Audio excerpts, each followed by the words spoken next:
নারী থাকতে পারে না, ওই ঘরটা উস্কো খুস্কো, রুক্ষ, ভালোবাসার ছোঁয়া নাই, ওই ঘরের মধ্যে মাধুর্যতা নাই, প্রেম নাই, মমতা নাই, সব কেমন যেন অগোছালো। কারণ নারীর হাত পেলে একটা ঘর যেরকম সুন্দর হয়, নারীর হাত না লাগলে ঘরটাকে ওই রকম সুন্দর করে সাজানো যায়। মাঝে মাঝে আমরাও ঘরকে পরিচ্ছন্ন করতে চাই, কিন্তু মেয়েরা যেমন করে সাজায় আমরা তেমন করে পারি নাকি? আমরাও মাঝে মাঝে রান্না করি, মহিলা রান্না করলে যেই স্বাদ হয় আমাদেরটা ওইটা হয়। কথা বলেন।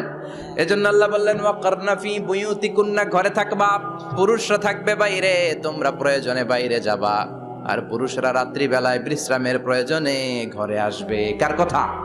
আবার আল্লাহ নারীদেরকে বললেন চোখ নামাও, আমাদেরকেও বললেন চোখ নামাও, তাদেরকেও বললেন চোখ নামাও। ওয়াকুল্লিল মুমিনাতি ইয়াগদুদনা মিন আবসারিহিন, ও নবী নারীদেরকে বলেন তারাও যেন পরপুরুষ দেখলে চোখ নামিয়ে রাখে।